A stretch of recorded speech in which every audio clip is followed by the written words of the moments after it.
प्रिय छात्र एवं छात्राओं, आज मैं शास्त्री प्रथम खंड अनिवार्य द्वितीय पत्र हिंदी में प्रेमचंद जी द्वारा लिखित उपन्यास के 20वीं परिच्छेद में जहाँ तक चर्चा कर चुका हूँ उससे आगे मैं चर्चा करने जा रहा हूँ। निर्मला की संदूक जब घर में कहीं नहीं मिलती है तो एकाएक रात वाली घटना बिजली की भांति उसके सामने चमक जाती है। जहाँ नहीं खोजना चाहिए वहाँ भी खोजकर और निराश होकर उसने अपने ही छाती पर एक घुस्सा मारा और रोने लगती है। गहने ही स्त्री की संपत्ति होते हैं और पति की किसी संपत्ति पर उसका अधिकार नहीं होता। इन्हीं का उससे बल और गौरव होता है। निर्मला के पास 5-6 हजार के गहने थे। जब उन्हें पहनकर निकलती थी तो उतनी देर के लिए उल्लास में उसका हृदय खिला रहता था। एक एक गहना मानो विपत्ति की बात से बचने के लिए एक एक रक्षा शास्त्र था। अभी रात ही उसने सोचा था जियाराम की लौंडी बनकर नहीं रहेगी। ईश्वर न करे वह किसी के सामने हाथ फैलाए। इसी खेबे से अपनी नाव को पार लगा देगी और अपनी बच्ची को भी किसी न किसी घाट पहुंचा देगी। उसे किस बात की चिंता है? इन्हें तो कोई उसे छीन न लेगा। आज ये मेरे श्रृंगार है, कल को मेरे आधार हो जाएंगे। इस विचार से उसके हृदय को कितनी सांत्वना मिली थी।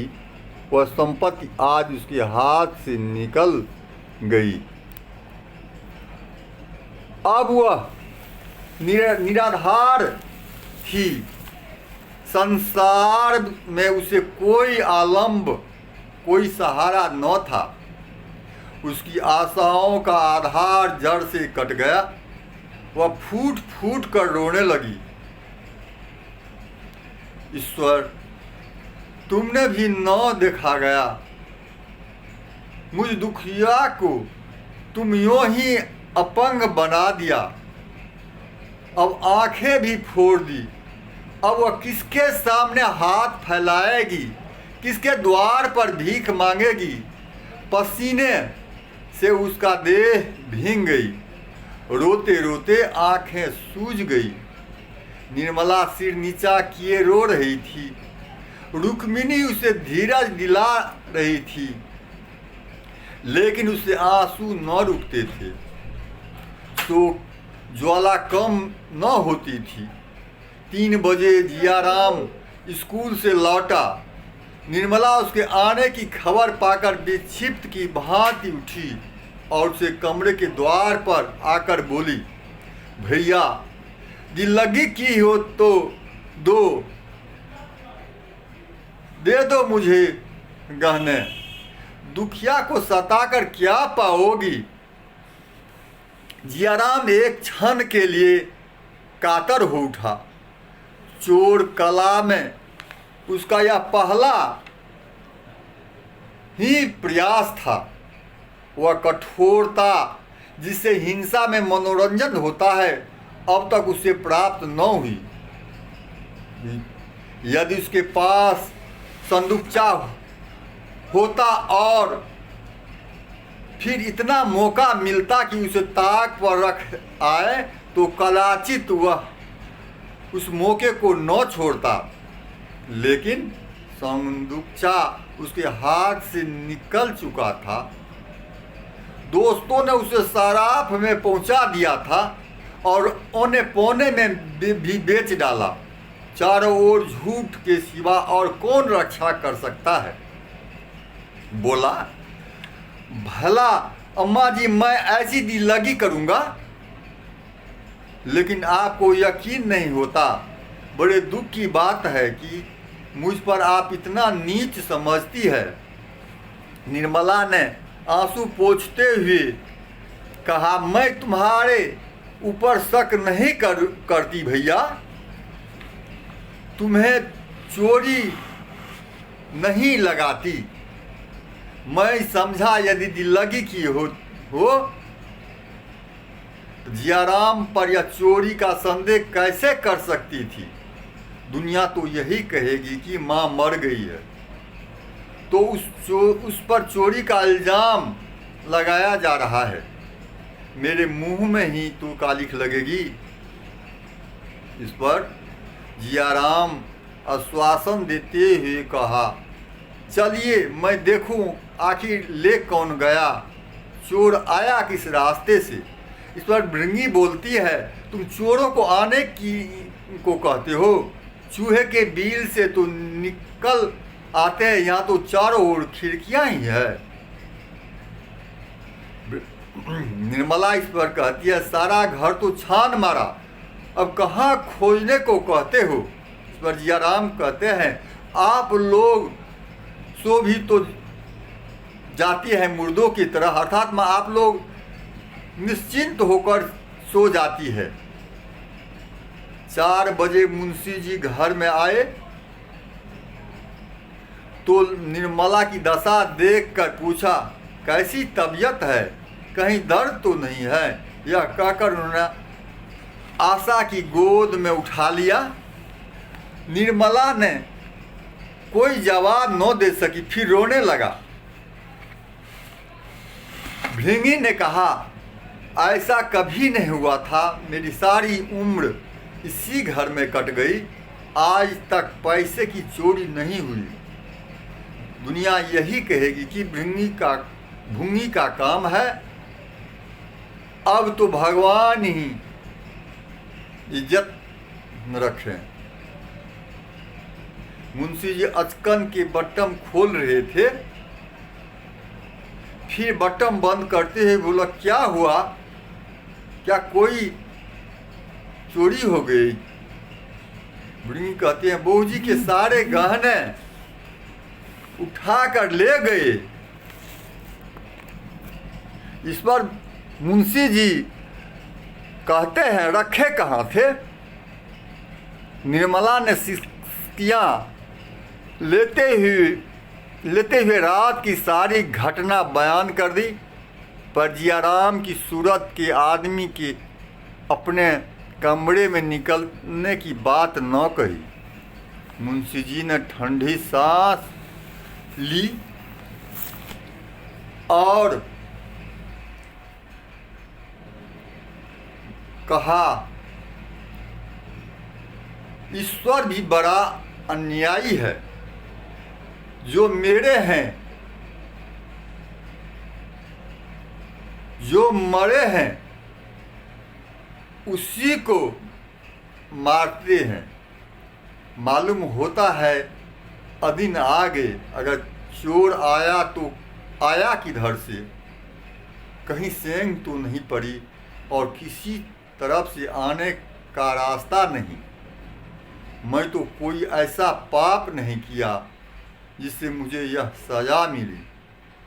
बार बार कहता रहा, गहने का संदूकचा ताक पर मत रखो, लेकिन कौन सुनता है।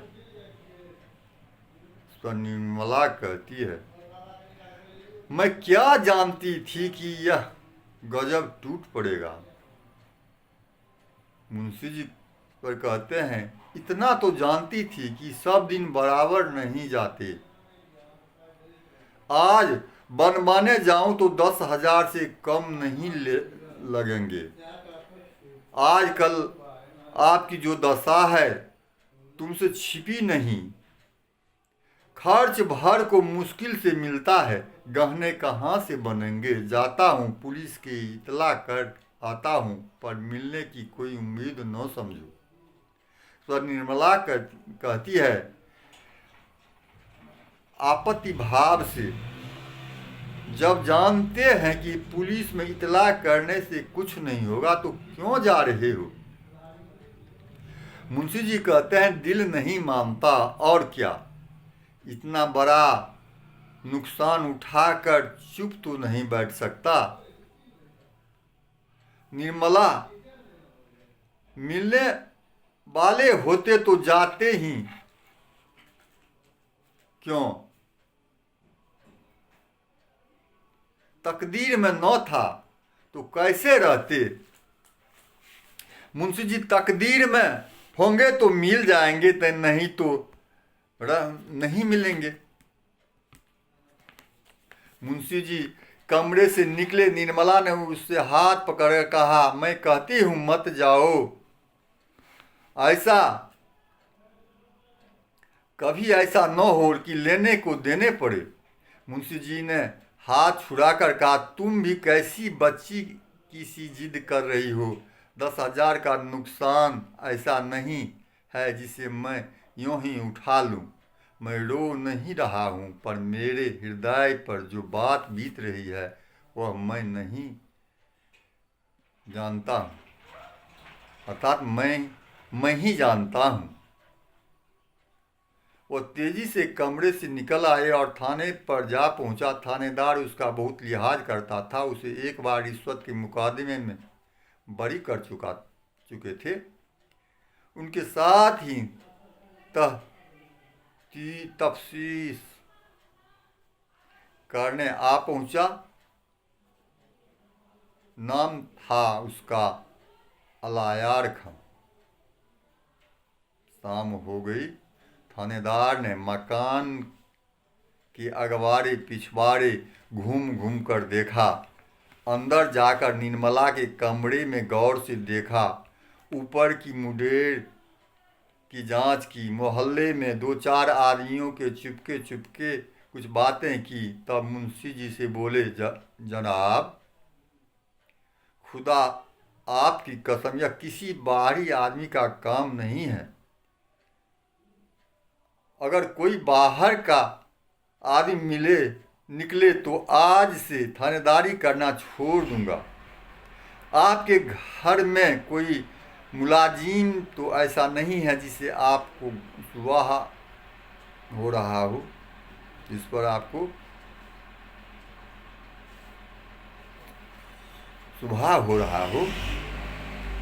मुंशी जी इस पर कहते हैं, घर में तो आजकल सिर्फ एक महरी है। थानेदार कहते हैं, अजी वह पगली है, वह किसी बड़े सातिर का काम है, खुदा की कसम। मुंशी जी इस पर कहते हैं, तो घर में और कौन है?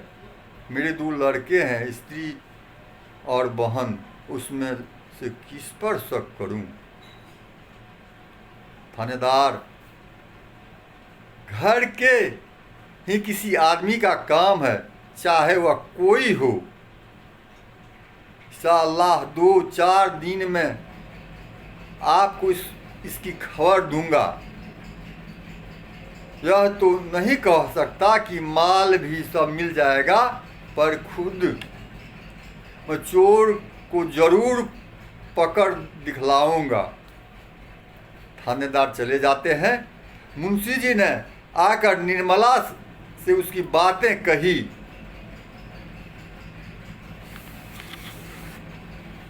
इसके बाद इसके आगे मैं फिर कल इस पर चर्चा करूंगा। धन्यवाद।